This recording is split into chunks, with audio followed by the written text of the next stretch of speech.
Hi friends, welcome to Sunitha kitchens. ఈరోజు మీకు చూపించబోతున్న రెసిపీ ఒక స్వీట్ ఐటమ్ అండి. అదేంటంటే కలాకండ్. చాలా బాగుంటుంది కదా కలాకండ్. మనం స్వీట్స్ షాప్లో ఈ కలాకండ్ చాలామంది తినే ఉంటారు, చాలా బాగుంటుంది. ఇప్పుడు సింపుల్ మెథడ్లో మనం ఇంట్లోనే ప్రిపేర్ చేసుకోవచ్చు అండి.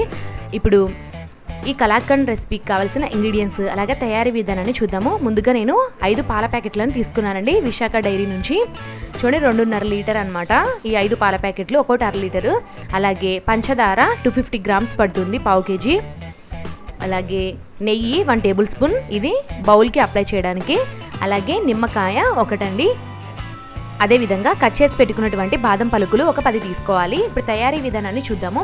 ముందుగా నేను ఒక పెద్ద కడాయి తీసుకొని 2-3 సార్లు నీటితో శుభ్రంగా కడిగి పెట్టుకున్నాను. ఇప్పుడు ఈ కడాయిని స్టవ్ మీద పెట్టుకొని మీడియం ఫ్లేమ్లో హీట్ చేసుకోవాలి. మనం ముందుగా చెప్పుకున్నటువంటి 5 పాల ప్యాకెట్లను కట్ చేసి ఈ కడాయిలో పోసుకోవాలండి పాలని. ఈ పాలను మీడియం ఫ్లేమ్లో పెట్టుకొని బాగా మరిగించుకోవాలి. సుమారుగా ఒక 15 నిమిషాల పాటు బాగా మరిగించుకున్న తర్వాత ఇందులో ఒక నిమ్మకాయ రసాన్ని పిండుకోవాలండి. ఈ విధంగా నిమ్మరసాన్ని పిండుకోవడం వల్ల కొద్దిగా పాలు విరుగుతూ ఉంటాయి. నిమ్మరసాన్ని యాడ్ చేసిన కొద్దిసేపటి తర్వాత షుగర్ చెప్పాం కదా, అలాగే కొద్దిగా షుగర్ని కూడా యాడ్ చేసుకుంటూ ఈ పాలను మరిగించుకోవాలి. ఒకేసారి షుగర్ని యాడ్ చేయకూడదు. ఈ విధంగా మధ్య మధ్యలో తిప్పుకుంటూ కొద్దిగా షుగర్ని యాడ్ చేసుకుంటూ సుమారుగా 40 నిమిషాల పాటు బాగా మరిగించుకోవాలి. ఎక్కువ పాలు ఉన్నాయి కాబట్టి మరగడానికి కూడా ఎక్కువ టైం పడుతుందండి. ఈ పాలన్నీ చాలా వరకు ఇంకిపోవాలి. మధ్య మధ్యలో ఈ విధంగా కడాయి చుట్టూ మీగడలాగా కడుతూ ఉంటుంది కదా, దాన్ని కూడా మనం తిప్పుకుంటూ ఈ విధంగా షుగర్ యాడ్ చేసుకుంటూ బాగా మరిగించుకోవాలి. ఈ పాలన్నీ కూడా పూర్తిగా ఇంకిపోవాలండి, దగ్గర పడుతూ ఉంటుంది ఇంకిపోయే కొద్దీ. చూడండి, ఈ విధంగా కంటిన్యూస్గా మనం కలుపుకుంటూ ఓపిక్గా చేసుకోవాలి. కలాకండ్ మాత్రం ఏమాత్రం పక్కకు వెళ్ళిపోయినా కూడా అడుగంటిపోతుంది, సరిగ్గా రాదు. చూడండి, చాలా వరకు దగ్గర పడిపోయింది కలాకండ్. ఇంకొంచెం దగ్గరకు వస్తే సరిపోతుందండి. ఈలోపు మనం ఒక బౌల్ తీసుకొని దానికి నెయ్యిని అప్లై చేసి పెట్టుకుందాం పక్కన. నేను స్క్వేర్ షేప్ ఉన్నటువంటి బౌల్ని తీసుకున్నానండి, కరెక్ట్గా కట్ చేసుకోవడానికి.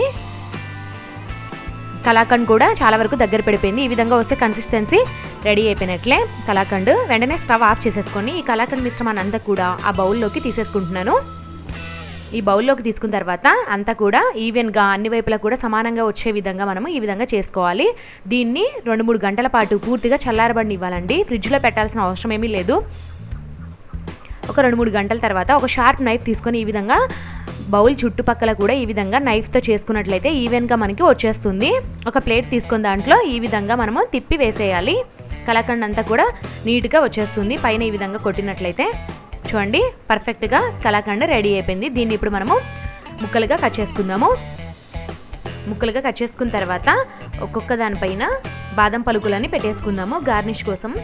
చాలా బాగుంటుందండి టేస్ట్ అయితే. సుమారుగా ఈ కలాకండ్ 750 గ్రామ్స్ వరకు వచ్చిందండి. అదే మనం బయట షాప్లో కొనాలంటే సుమారుగా 500 వరకు ఉంది కేజీ వచ్చేసి. అదే మనం ఇంట్లోనే ప్రిపేర్ చేసుకోవచ్చు. 5 పాల ప్యాకెట్లు మొత్తం కలిపి కూడా సుమారుగా ఒక 120 రూపీసే అండి. చాలా ఈజీగా ప్రిపేర్ చేసుకోవచ్చు. మీరు కూడా ఒకసారి ట్రై చేసి ఏ విధంగా వచ్చిందో నాకు కామెంట్స్ రూపంలో తెలియజేయండి.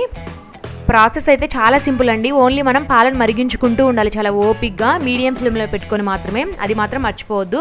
ఏమాత్రం హై ఫ్లేమ్లో పెట్టినా కూడా సరిగ్గా రాదండి. ఫస్ట్ నుంచి చివరి వరకు కూడా మీడియం ఫ్లేమ్లోనే మనము పాలను మరిగించుకుంటూ ఈ కలాకండ్ని ప్రిపేర్ చేసుకోవాలి.